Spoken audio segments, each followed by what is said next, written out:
Welcome to the Her Health Podcast, transforming health for women and girls at risk, where we empower women and girls to take charge of their health and well-being. Join us as we shine a spotlight on issues affecting women and girls' health and explore ways to create positive change.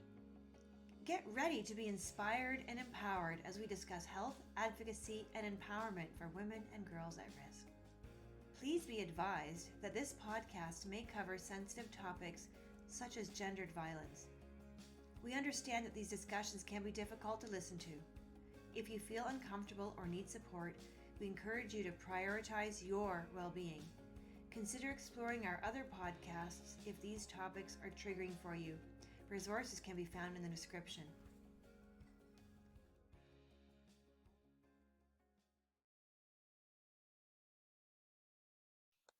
Hi, and welcome to the Her Health Podcast. I'm Alexandria Lizochuk, a master's student in community health sciences, specializing in public and population health at the University of Calgary. I also work at the Child Studies Lab, where we focus on research that supports children's lifelong developmental health. This episode is adapted from a live webinar as part of the AVA Webinar Series titled Understanding Sexual Assault, Child Sexual Abuse, and Responding to Disclosures, featuring our guests Snodgrass and Mary Valenzuela from Calgary Communities Against Sexual Abuse. Kira is a sexual violence educator with CCASA with a background in child and youth care and addictions counseling. Kira brings years of frontline experience supporting those impacted by sexual violence. Her work with sexual assault response teams and her passion for education shines through in her role, where she also supports crisis lines and training initiatives across the province. Mary is also a sexual violence educator with CASA. She brings a background in sociology and women and gender studies, along with over 6 years of experience facilitating programs in nonprofit sectors. Her work is grounded in creating safe, judgement-free spaces and building awareness through dialogue, especially with newcomer, youth, and marginalized communities. Together, Kira and Mary help lead essential conversations that move communities towards healing, safety, and change. Let's get started. Hello, everyone, and welcome to the Alliance Against Violence Adversity, or AVA's, webinar series, which we call Webinar Wednesdays. The title Webinar Wednesday comes because we host an awesome and important webinar pretty much every Wednesday, so keep an eye out for those. I'm your host, Dr. Sarah Yersich. With AVA, I'm an early career researcher and the webinar series lead, along with my colleagues Jason and Andrea. Outside of that, I'm also the co-director of the Frida Center for Research on Violence Against Women and Children, and faculty in the Sociology and Criminology Department at Capilano University. Just a couple of quick procedural things before we begin. This webinar is being recorded. It will be posted up to our YouTube channel, so if you want to share this information with anyone or rewatch the webinar, it will be there for you within the next few days, I believe. And throughout the presentation, please feel free to use the Q&A function to pose any questions you have for our two awesome speakers today. And at the end, the speakers and I will make some time to have a conversation and answer those questions. Now, on a national level, we encourage all Canadians and visitors to Canada to learn about the Indigenous peoples of the lands on which they live, work, and visit, and become engaged allies together. We, as Canadians, in the spirit of truth and reconciliation, respect the self-determinations of First Nation, Métis, and Inuit peoples, and their rights and responsibilities in culture, languages, and the pursuit of wellness. Now, for today's webinar, the title is Understanding Sexual Assault, Child Sexual Abuse, and Responding to Disclosures. And we are joined by Kira Snodgrass and Mary Valenzuela of the Calgary Communities Against Sexual Abuse, or with an acronym, CCASA. Kira is a sexual violence educator at CCASA. She has a diploma in child, youth, and care from Lethbridge College and a bachelor in health sciences and addictions and counseling from the University of Lethbridge. Having always had the desire to work with those impacted by sexual violence, Kira's passion for the work deepened when she began working as a sexual violence support counselor in Lethbridge.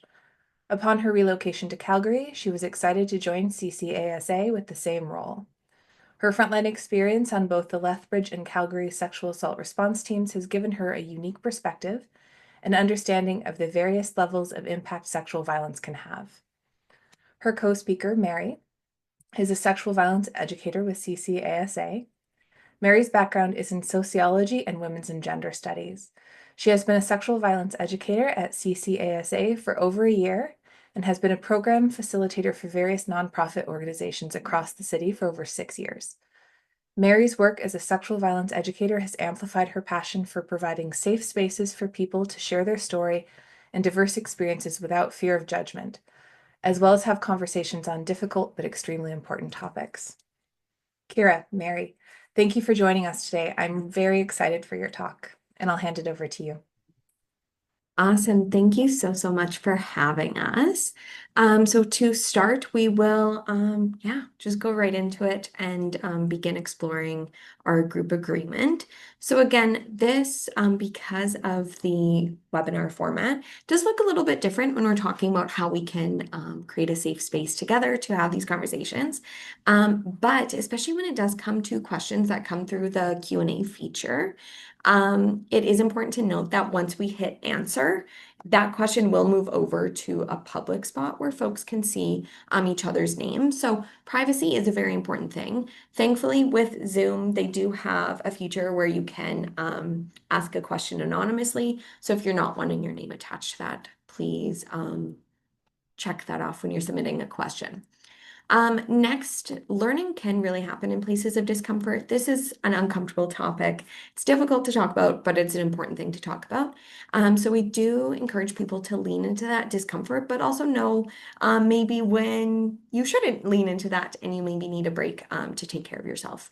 Accountability is an important thing. A lot of the time we intend to say one thing, but we say a different thing, or maybe we don't recognize the impact of something we ask or say. So just being able to own that and allowing everyone to ask in questions and engage in being able to have that, because we do technically have limited time for questions, so we want to make sure that everyone is able to ask their questions. So what we'll be talking about today, it will be a very busy time of going through some content because we have a lot to cover, but we'll be talking about sexual assault, sexual harassment, and child sexual abuse definitions. We'll discuss age of consent in Canada and what is called close in age exemption laws as well. We'll talk about some misconceptions and some facts about sexual violence. We'll talk about how children disclose child sexual abuse.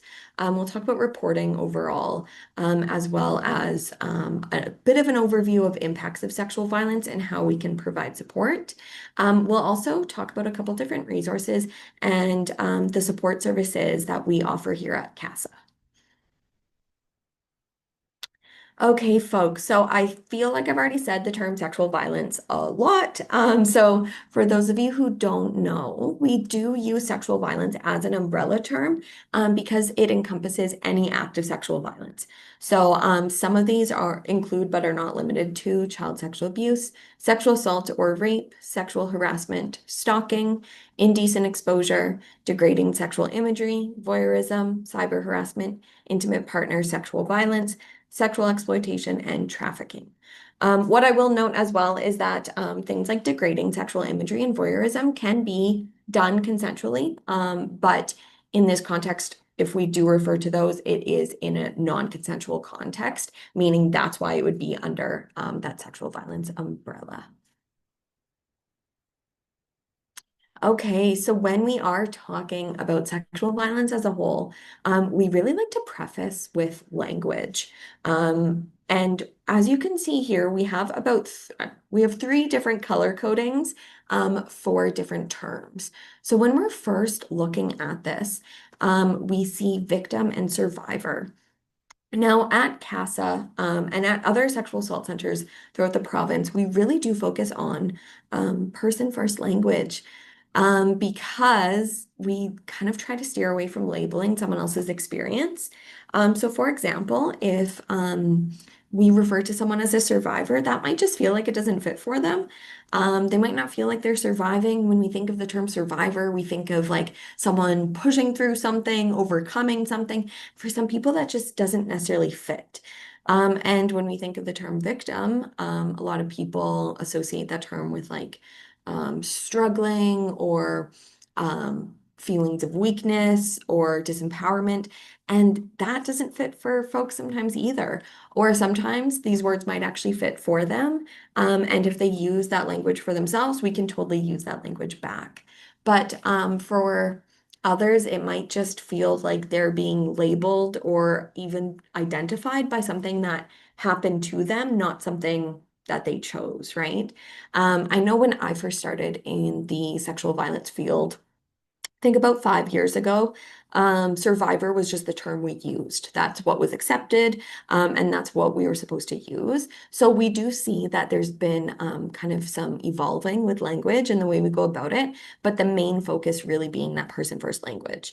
We might even see people now who refer to themselves as victim or survivor, and that's great. We can totally echo that, and we can use that same language, but we just want to focus on that person first. So you'll hear Mary and I say the person who experienced harm, person who experienced sexual violence. And that's not just to talk in a roundabout way, but to really, really be able to allow people to identify themselves, but also to not label them based on an experience that happened to them, because that's not who they are. It's something that happened. As you can see, the next one in the pink is offender, perpetrator, parent, relative, friend, someone we know. These are different terms to refer to someone who chose to use sexual violence to cause harm. Offender and perpetrator, or like bad guy, are really common terms that we hear. But what's important to note, and we will talk about this a bit more into the presentation, is it is typically someone who's known to the individual that chooses to use sexual violence to harm them. And sometimes we can create what I refer to as a barrier to support by labeling the person who caused harm. Because a lot of the time, if it's a parent, a relative, a friend, or someone they know, they might have care and love for that person, but that person caused them harm. And that's a very complex thing to unpack and understand. And so if we right away are saying, well, that person's an offender or they're a bad guy because they did this to you, that can create a barrier to support because, again, it's such a confusing thing to unpack for that individual who experienced it. So if they're feeling defensive of that person at all, because they might still have connection to that person, they might still love and trust them in other ways, and that can just create a barrier to support. So again, if they refer to the person as a bad guy, as really any term, we can use that. If they refer to them as their friend or their partner, or if they refer to them by name, we can totally use those terms. But again, just trying to use that person first language so that we're not labeling them and inadvertently creating a barrier to support by, again, assigning that label and potentially inciting a level of defensiveness.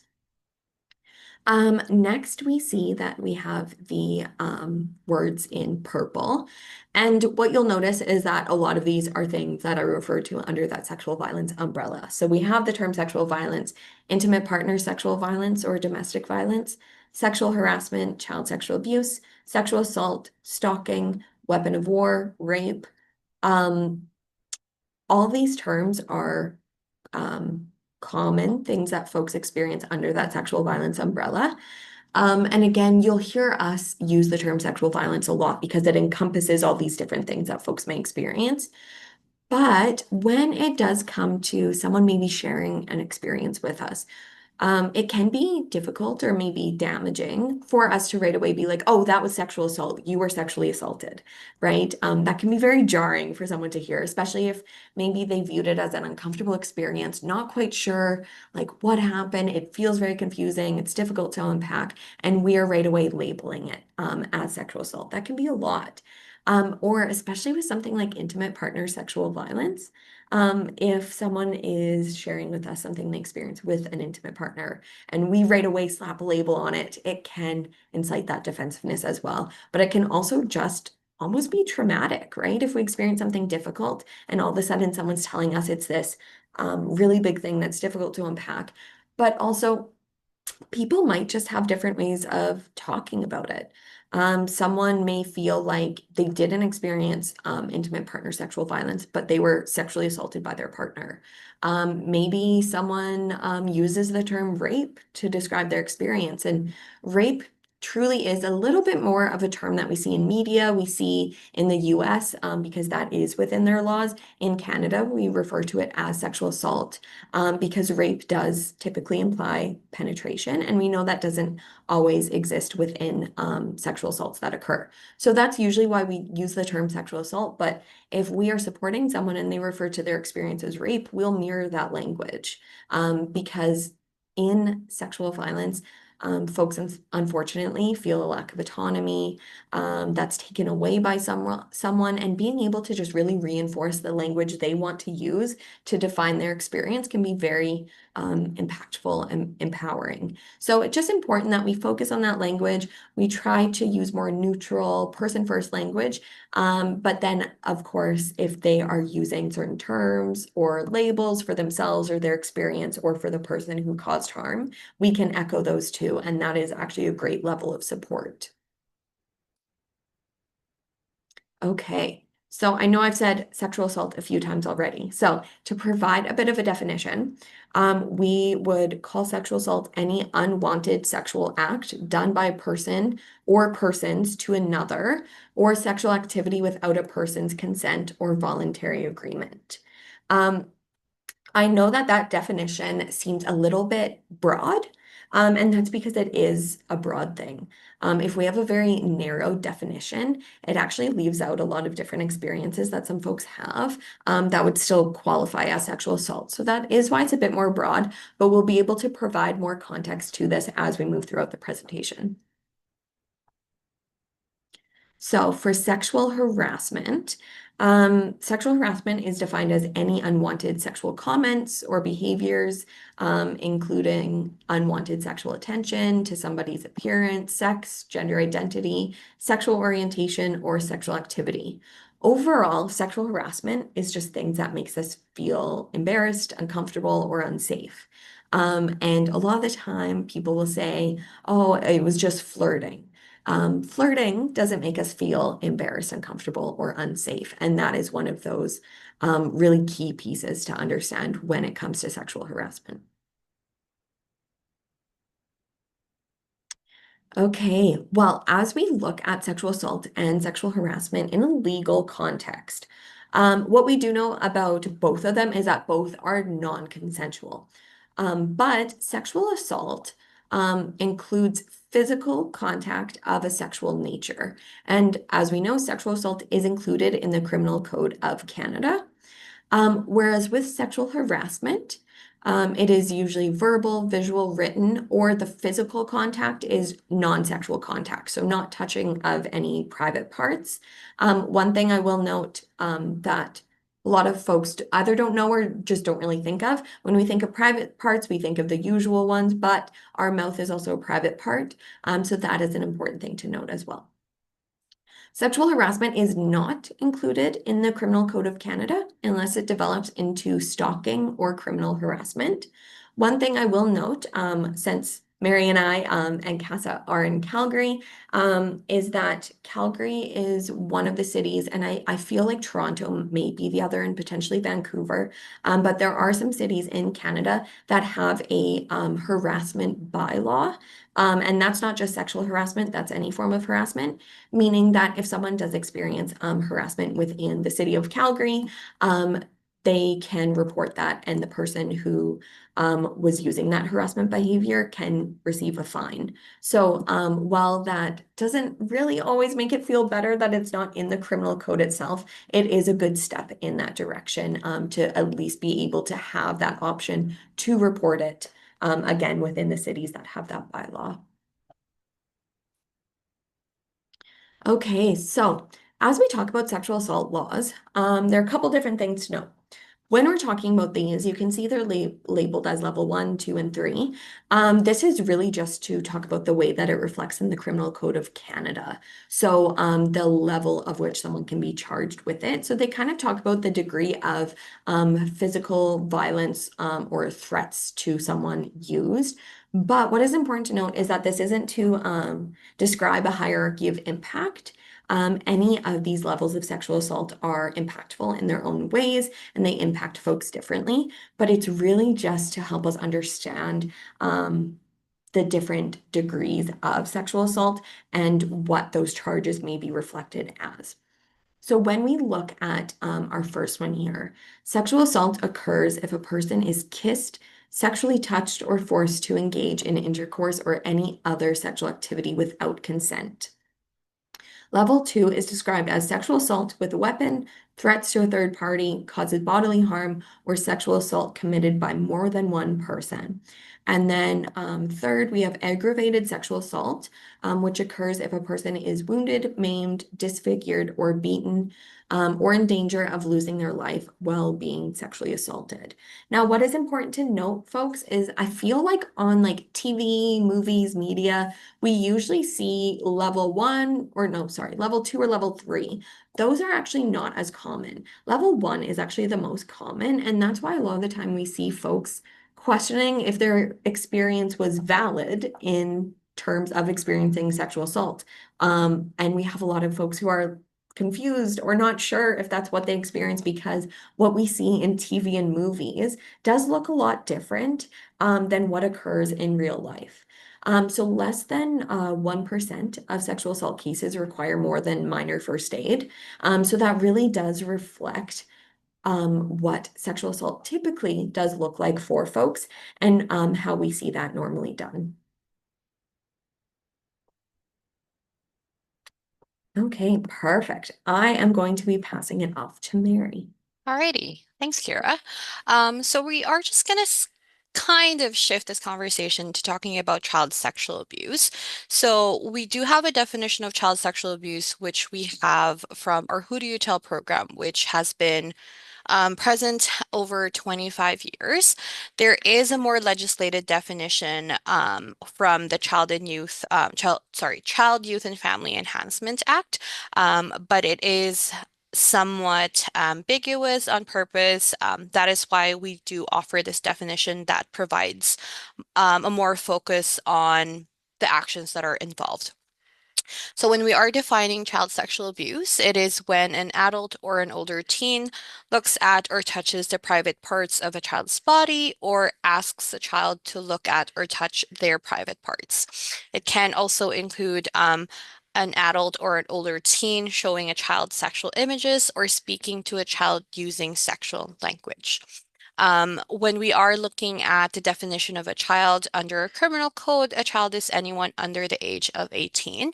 And that is why in some cases it might get really blurry for teenagers because they are in that weird transition between like a child and an adult.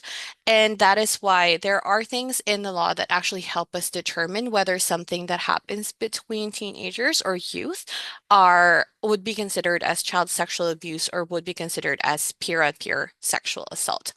And one of the biggest things that help us with that is, oh, doesn't move. Sorry, folks, is our ages of consent or closing age exemptions. So in Canada, the legal age of consent is 16, which is when they can consent to having those relationships or sexual activity with folks. But our law does recognize that youth between the ages of 12 to 16 are engaging in those relationships and are potentially also engaging in sexual activity. And that is why they created the closing age exemptions to provide more protection to younger folks against people who might abuse the power and control that they have over them. So when we are looking at the closing age exemptions, we can see that anyone under the age of 12 cannot consent to any sexual activity, even if they agree to it. It is just completely illegal for anyone under 12. For folks who are between the ages of 12 to 13, they are able to consent with anyone who is less than 2 years older than them. So this is actually when exact birthdays come into play because that is how the law measures exact age, and that becomes really important in certain situations. So for example, someone who turned 12 today, cannot consent to sexual activity with someone who turned 14 last week, because that would be 2 years and a week of an age gap, which is not within the allowed time range.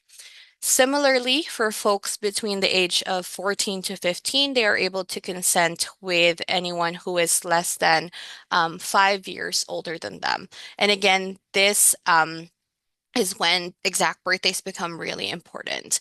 And I know it could be really tricky to remember within 2 years or within 5 years. So a really helpful tool that we like to mention is for folks between 12 to 13, it's 2 years minus 1 day. And for folks between 14 to 15, it's 5 years minus 1 day. Now, once our youth reaches the age of 16, which is the legal age of consent in Canada, then they are able to consent with anyone over the age of 14, unless that person is in a position of trust or authority. So folks like their parents, their guardians, any older relatives, their teachers, their bosses, their doctors, law enforcement, faith leaders, all of those people are people who would have positions of trust, authority, or dependency over that child. And so that would be someone that they cannot legally consent to. And we know that the closing age exemptions can be hard to wrap around our heads on. So we did create a chart at CASA that we use to better understand who are people that young people can actually consent to. So with this chart, we look at the person's age on one end and the other person's age on the top, where those ages meet. When we see a check mark, that means they can legally consent to that relationship or that sexual activity. If we see a red X there, then that means no legal consent can be given in that situation.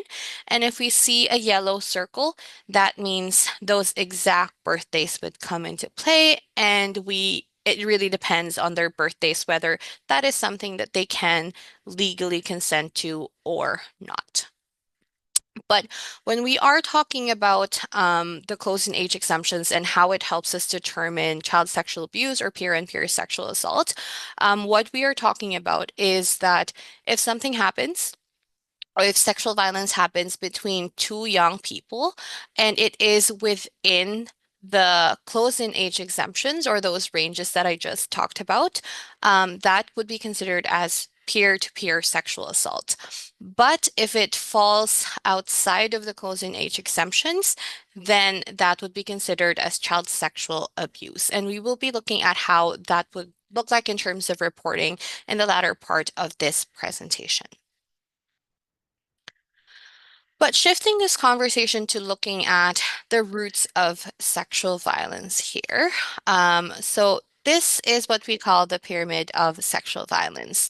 And it really allows us to understand why sexual violence still happens in our communities and it continues to persist. And although it's shaped as a pyramid, it does not show a hierarchy of impact again, meaning the ones on top of the pyramid are more hurtful or more impactful than the other ones below.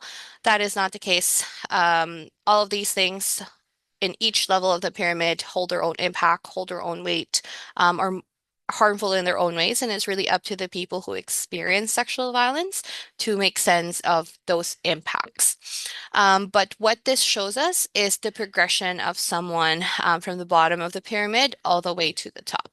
So when sexual violence happens, it's not something that happens overnight. People don't wake up one day and decide that it's a good thing to engage in sexual violence that day. They go through a whole lifetime of experiences and they get exposed to many different things as they grow older, which eventually influences their decision to engage in sexual violence. So it is a choice when someone engages in sexual violence. But it all starts with those attitudes and beliefs that are placed at the very bottom of our pyramid, which serve as our foundation. So we are all exposed to those attitudes and beliefs, and they influence how we see ourselves, how we see other people, how we treat ourselves, how we treat other people as well. And unfortunately, they're not always positive. Right? These attitudes and beliefs sometimes can be discriminatory in nature, and they come in the form of isms. So the isms that we know, like racism, sexism, ableism, ageism, all those things are actually systemic and discriminatory in nature, which means that they influence how our society functions. So they give one group of people in society more power and control over another group of people. And when people internalize that and they think that they should have more power and control in situations, or that they do have more power and control, that is when sexual violence can potentially start. When people start acting on those harmful attitudes and beliefs, and they disregard someone's consent, cross their boundaries, disrespect their consent and boundaries, that is when sexual violence starts. So when they start acting on those attitudes and beliefs and express them verbally through sexual harassment, sexualizing people, making jokes or compliments that are not really compliments and jokes, then that is a verbal expression of sexual violence. And those are those attitudes and beliefs in action. When people are not being challenged for verbal expressions of sexual violence, they might think that it's okay to engage in them.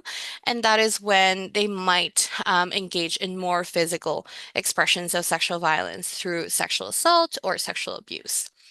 We also place suicide and homicide at the very top of our pyramid because we do believe that it is the last form of violence that could potentially result from sexual violence. When someone ends up taking someone else's life when they engage in sexual violence, or someone experiences sexual violence and thinks that the only way out of that experience is to take their own life, that is the last form of violence that can happen as a result of sexual violence, and there's no going back from there, unfortunately. Um, but really, when we are looking at the pyramid, when someone reaches the very top of the pyramid, that doesn't necessarily mean that they're going to be stuck there forever. There are ways to move down the pyramid of sexual violence, and that is when we are being accountable for our actions and the harm that we have done.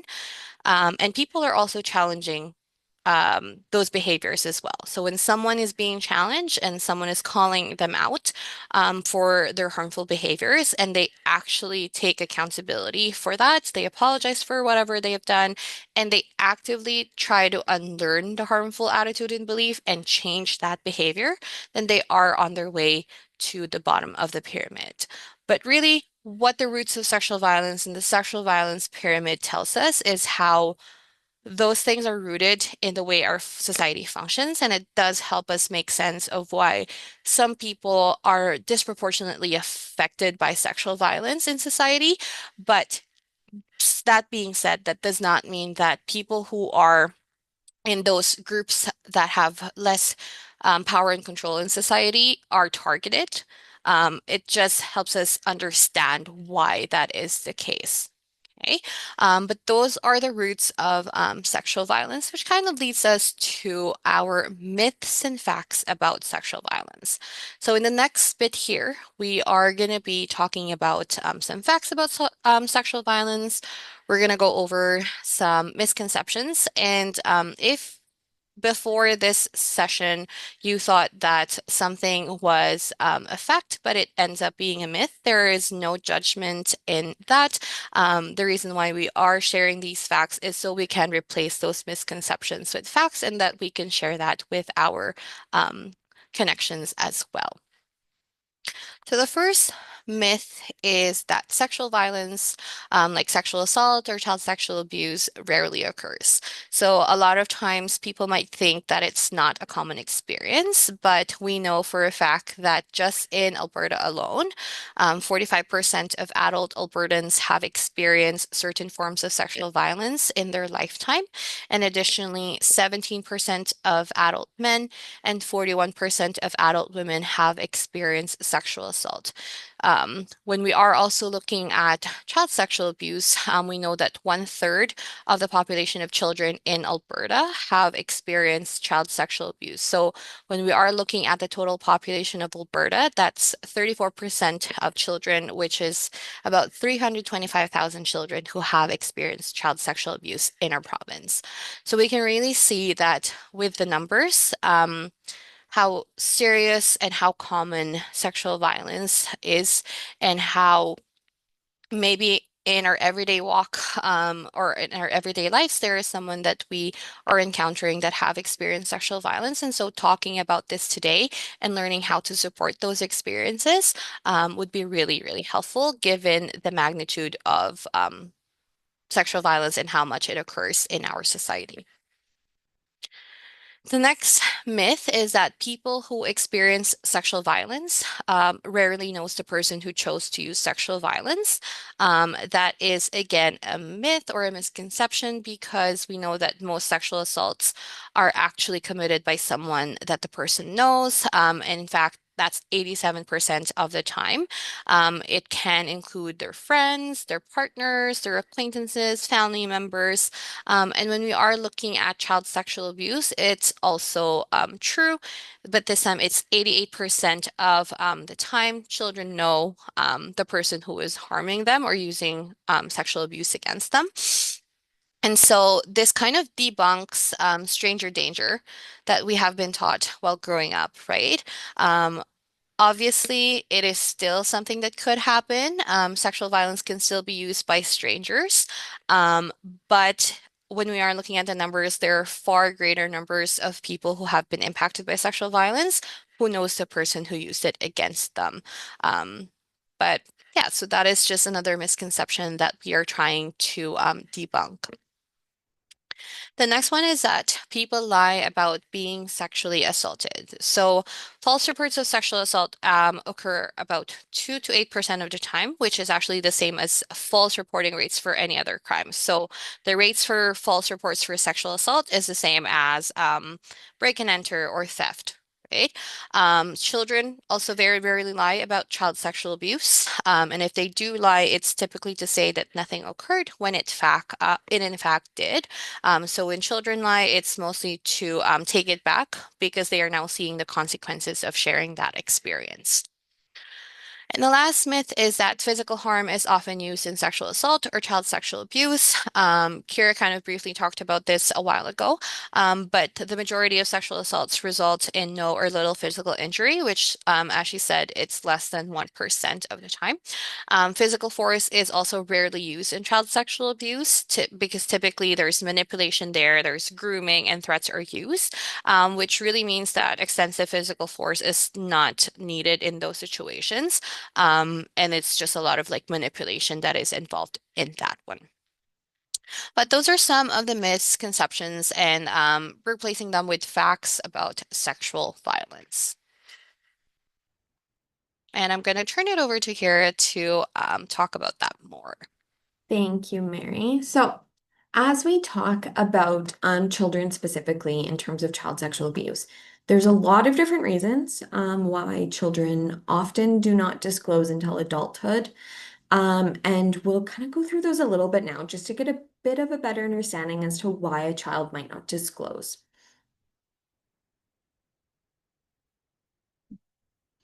So children might not identify that what is being done to them is abusive.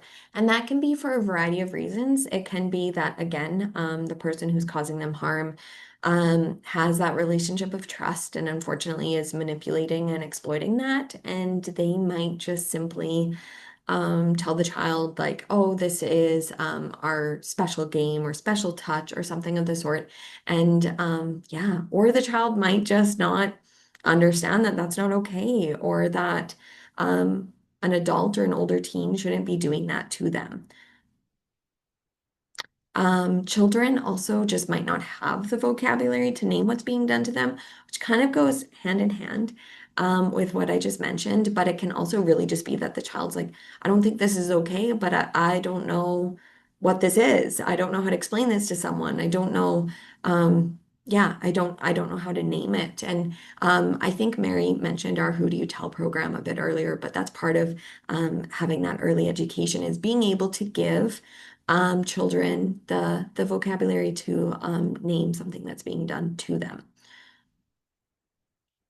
Another piece is that children might just feel uncomfortable, embarrassed, or ashamed to describe what's being done to them. And that could be for a variety of reasons. It could be that the individual who's causing them harm is telling them that they should be ashamed or that they should be uncomfortable or embarrassed to tell someone.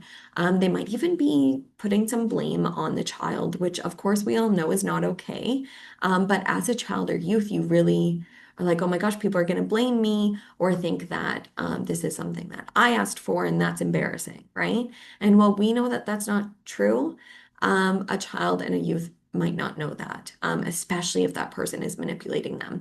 And frankly, it can be uncomfortable and embarrassing to talk about that sort of thing. And especially for children and youth, some of them might feel very uncomfortable talking about things like private parts. And so discussing something that's being done to them can be really difficult as well.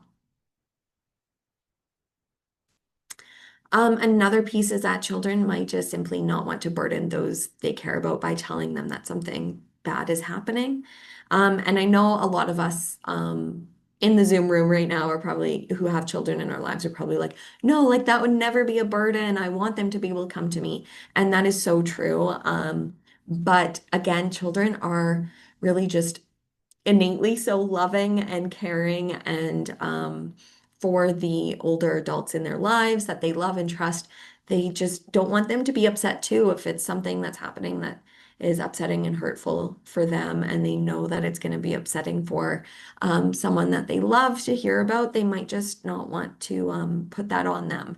And another piece can really just be that children might not want to tell because they love and trust the person that's causing them harm and they don't want that person to get in trouble. And I think sometimes this can be a difficult one for us to unpack, but really just understanding two things can exist at once. A child can have a loving and trusting relationship with an adult and not like what that adult is doing and not be okay with that. Maybe they just want that behavior to stop. They don't want to lose that person. And while that can sometimes be difficult for us to understand, it is important that we hold that understanding and we hold space for children and youth in that aspect because that is a very difficult thing. And yeah, that can definitely be a barrier for children not disclosing. While we're talking about disclosures for children, when we talk about how children tell someone that they've been experiencing child sexual abuse, it is not as linear of a narrative, and it might not be that they just go right up to a trusted adult in their life and say, "Hi, I'm experiencing child sexual abuse," right? That's simply not really the case, though of course that would make it a bit easier. So we'll explore some of the ways that children might go about telling people that they've experienced child sexual abuse. So children try different ways of talking about it. So it might even be a scenario question. You know, what would happen if someone did this to me, right? And then of course someone might be like, "Oh my gosh, is that happening?" And the child might be like, "No, just was wondering." Might just kind of be their way of testing the waters, right? Another piece might be that they use like a friend scenario. Like, what would happen if my friend so and so was experiencing this from this person? And that can really just be, like I said, their way to test the waters and see what the reaction might be if they do share that. And even for them to gauge, like, if it is something that's inappropriate, right? Another piece is that it can also just be that they don't really know how to name it. So they are just trying those other ways to talk about it. They might even just say, "I don't like that person anymore. I don't want to go to that person's house anymore." And that can be their way of kind of disclosing that something's going on. Children tell a little at a time. Now, depending on the age of the child, this can also just be like developmentally their narrative too. If you try and listen to like a 5-year-old tell you about how their day was, it's all over the place. You don't even know if you're talking about the same thing. And that can be a big piece of disclosing. A child can maybe drop a little piece here, and then somewhere else later on in that conversation or a different conversation. And that can be because of that developmental narrative that children have at the time. Or it can also be that that has become their narrative from the trauma they've experienced. So what we do know with the way that trauma impacts our brains, especially the brains of children and youth, can be that that is the way that they are sharing, is that it's just kind of disconjoined and it's not really like a linear narrative. But again, that partly is the way that just their narratives go because they are children and that's where they are developmentally, but it can also be compounded by trauma.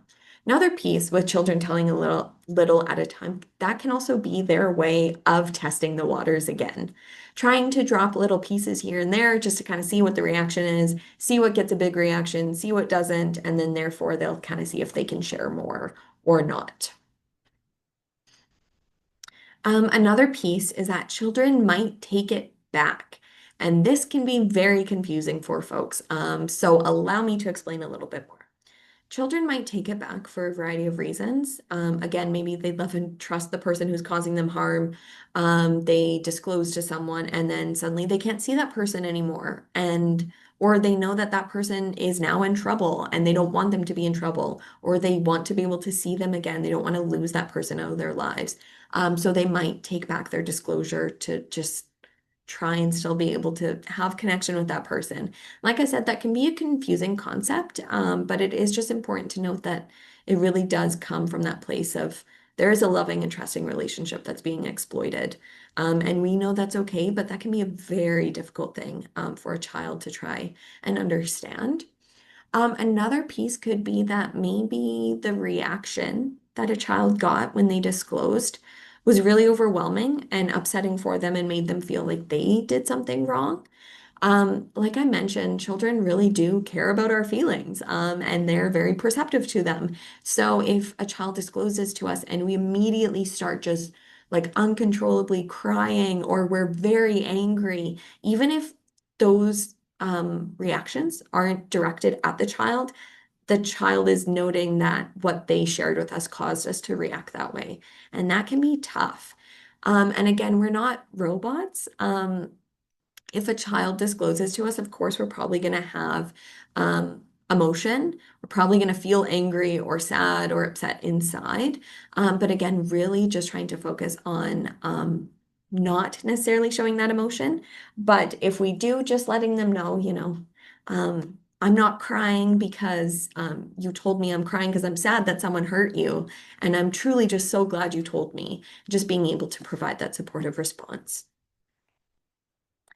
Next, and this one is hard for parents in the room, especially. Children often don't tell their parents first. It's not because they don't love and trust their parents.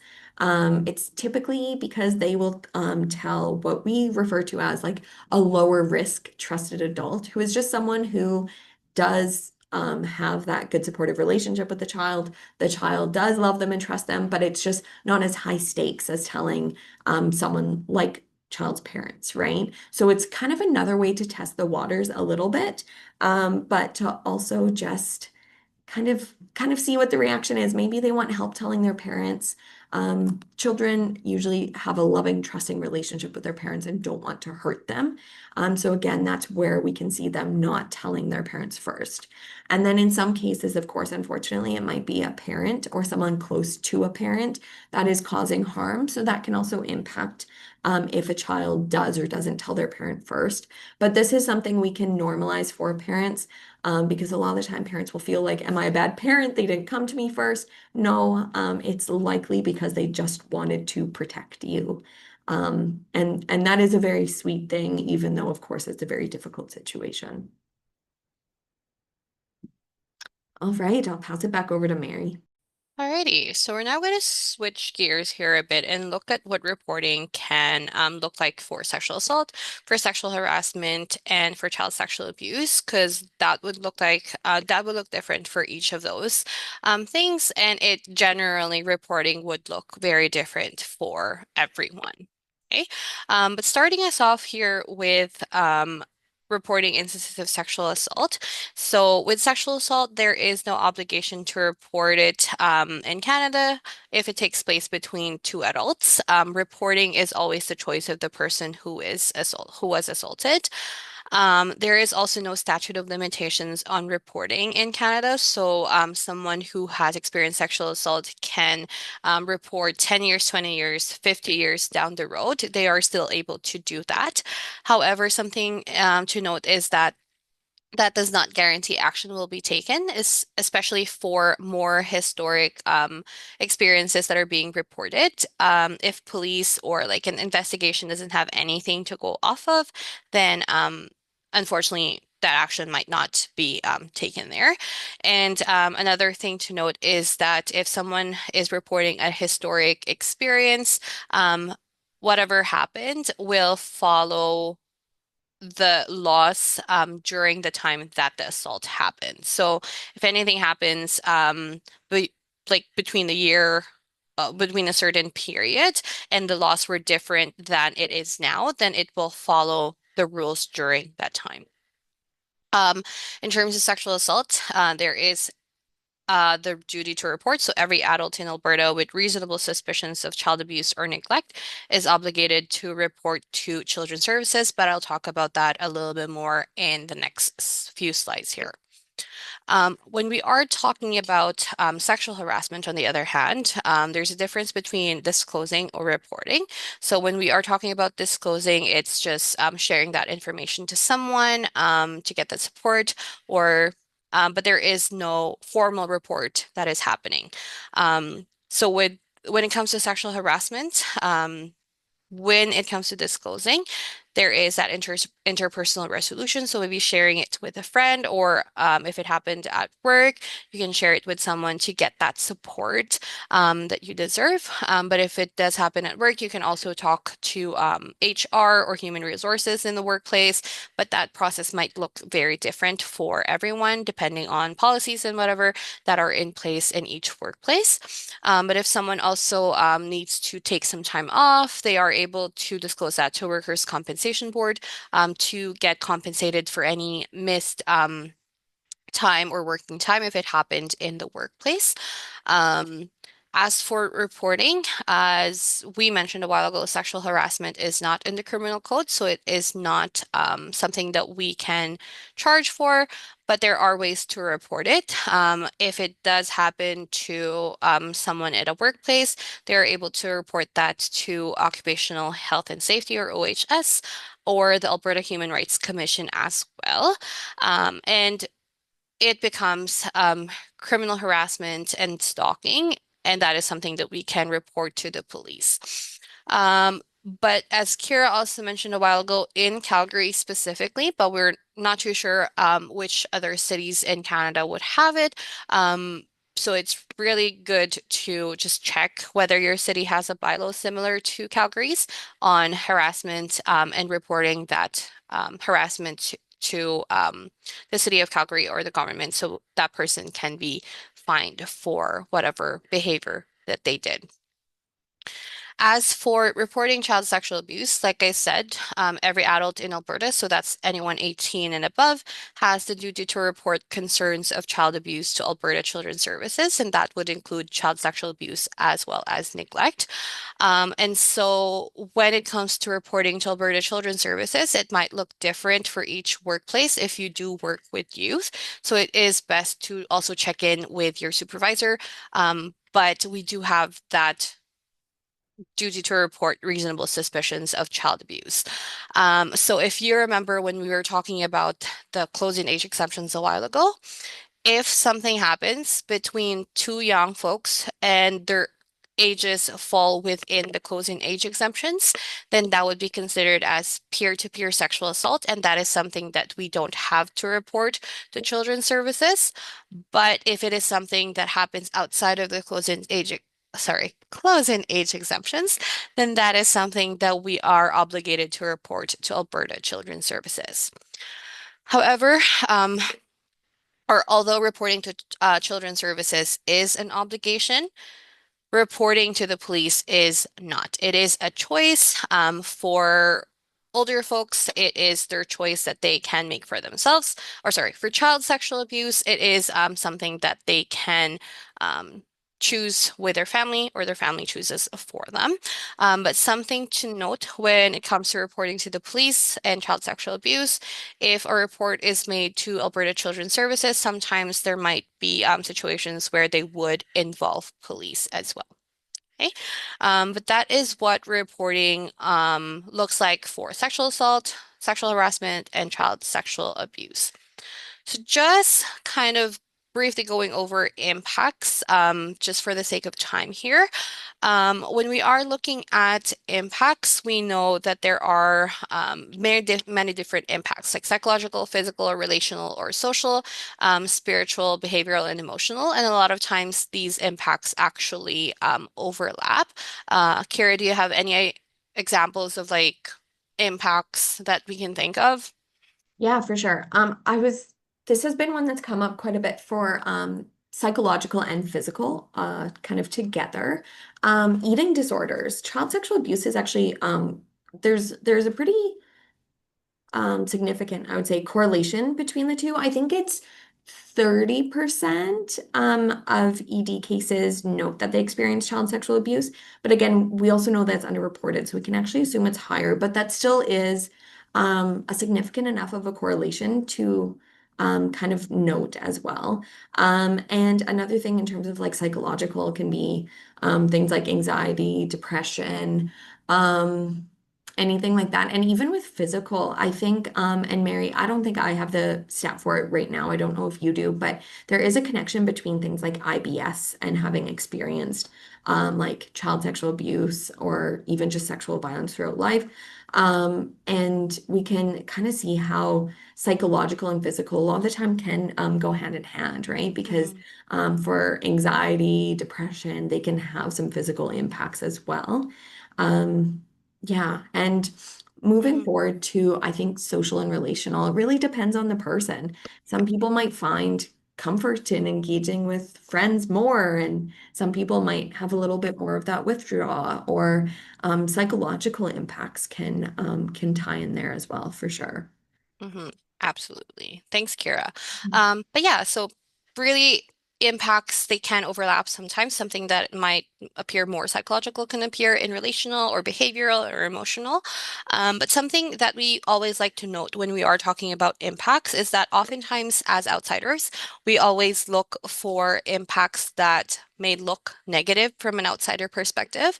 And oftentimes we overlook things that might look positive because we think that, oh, they're thriving, they're doing okay.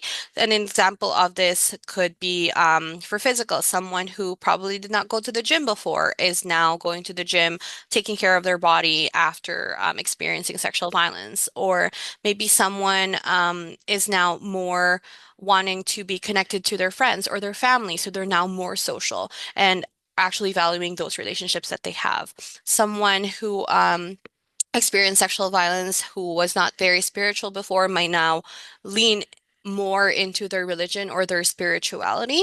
And those things are what we would normally see as more positive things, but they are still impacts.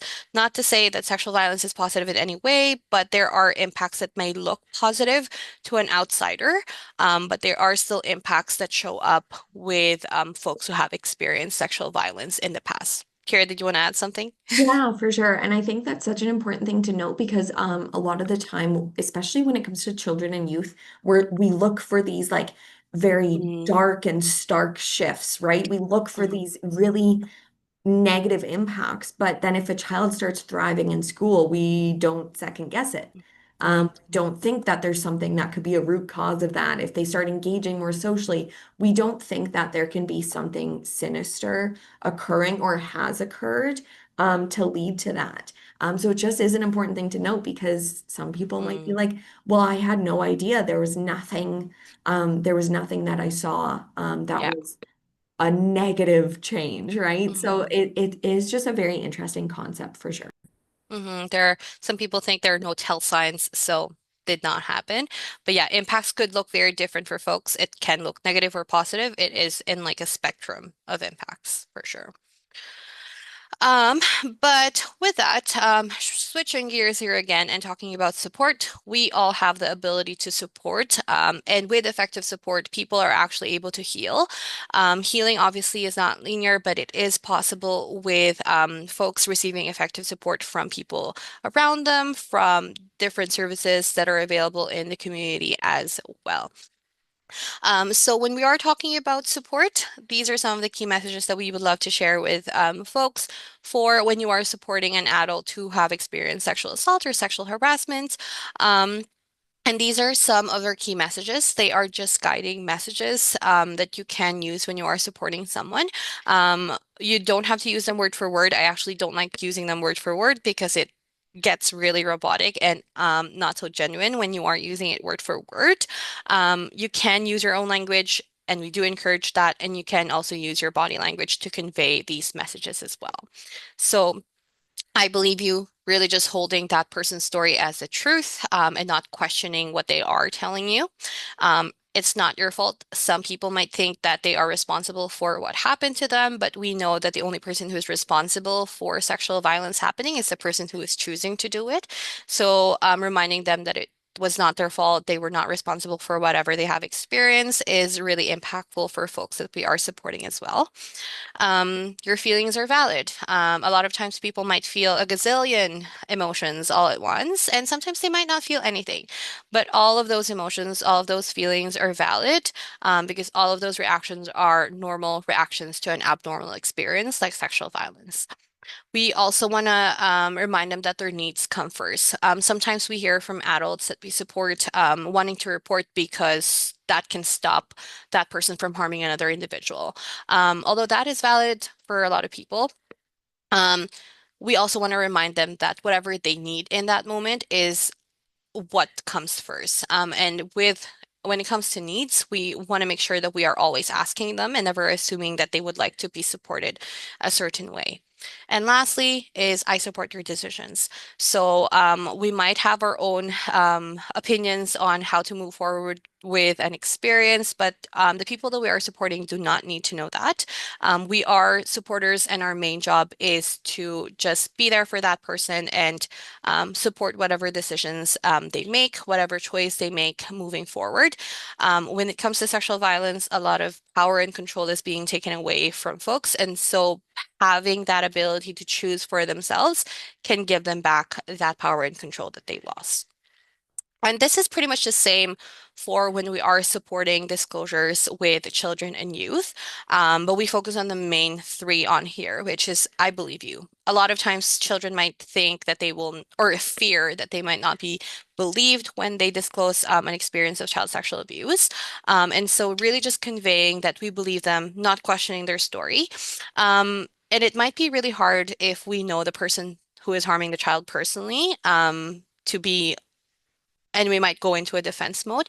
But remember that we're not questioning that child's story and we are believing them. It's not your fault. Again, they might feel a lot of shame and guilt for experiencing that, and they might think that they did something wrong. That's why that happened to them. So just reminding them that it was not their responsibility and it was not their fault that happened to them. And again, your feelings are normal. Children might feel so many things, and there's also probably a lot of confusion there, especially when the person who is harming them is someone that is close to them and someone that they love. But again, all of the feelings, all of the emotions that they are feeling in that moment are valid. And we want to hold space for those feelings and normalize those feelings for that child or for that youth. But another support that we have in the community is our organization CCASA. So CCASA, or Calgary Communities Against Sexual Abuse, is the main sexual assault center for Calgary and surrounding areas. And we do offer a variety of clinical services for folks who have experienced sexual violence in the past or more recently. We do have our support and information line for folks who are needing that support or that information about sexual violence. People who have experienced sexual violence can call the line. People who are supporting another person can call the line. Professionals who have more specific questions can also call the line. It's open from 9 a.m. to 9 p.m. every single day of the year, including holidays. We also have our public education and community outreach, which is what Kira and I are a part of. So we go to communities, we do webinars like this to really educate our community and to spread awareness about the topic of sexual violence and how we can best support people who have experienced it. We also have our police and court education and support, which is the program that supports anyone who has experienced sexual violence with navigating the legal system or even just thinking about it. They're not lawyers, they won't give legal advice, but they do provide that extra advocacy for folks who are in the legal system. We also support the Calgary Sexual Assault Response Team, which is a team of doctors, nurses, and CASA staff that provide support for anyone who has experienced sexual assault in the last 7 days. So they do provide medical attention and emotional support for folks, and they also give them options moving forward. With Sexual Assault Response Team here in Calgary, the main access point is the Sheldon Schumer Urgent Care Center in downtown, but this team can also go to other emergency departments across the city. We also offer individual and group counseling for folks. We offer it through Zoom, through phone calls or in person, and we offer up to 24 free and confidential sessions and 6 sessions for support people. We also have our integrated case management, which is a pilot project for folks who are 15 years and older. Who have experienced sexual violence, but are also dealing with complex needs. So with our integrated case management, they help people with resource navigation, stabilization, psychoeducation, provide advocacy for clients as well, and they make sure that they are ready to access therapy or counseling. So they deal with all that before the client even goes into the counseling part of CASA. And lastly, our volunteer engagement. Our volunteers are lovely. They help us support the line after hours and other opportunities outside of CASA. When it comes to referral, I'm just going to breeze through all of these ones. At CASA, we do encourage self-referral for folks. We do need to talk to the client to know that they are really consenting to accessing CASA services. With that, they would call the support and information line and book an intake assessment with us. And within that intake assessment, they would be asked questions about their experiences, and CASA would then make that assessment if this person is ready to access CASA services or if they are a fit for CASA. We also offer consultation for professionals. So if a professional is wanting to ask specific questions about a client or about services, they are able to call the line. We do recommend that they call the line from 9 a.m. to 5 p.m. on weekdays because that would lead to our CASA office. And we do encourage them to ask for a counseling supervisor who can provide specific answers to their questions as well. And lastly, we do ensure client safety and stabilization when it comes to our clients and the people that we support in the community. And this is more related to our ICM or integrated case management. They really make sure that folks are ready for therapy because that is also a very long process and overwhelming process sometimes for folks. So they are wanting to make sure that clients are ready for that. But that brings us to our survey. And sorry, Kira, do we want to do this now or? It was such an informative presentation. Thank you. Thanks. All right. Well, since no questions are coming in, let's go ahead and wrap up. Thank you all for attending. Please remember to take both of the surveys that were shared with you. And if the two of you could stay on the line, that would be great. All right. Thank you, everyone. Thank you, everyone. Thanks for joining us on the Her Health podcast, transforming health for women and girls at risk. Remember, your health matters, and together we can make a difference. Until next time, remember to prioritize your health and well-being. For more resources and support on issues affecting girls, women, and gender-diverse people, visit our website at avatraining.ca. This is Dr. Nicole Letourneau. Thank you for listening.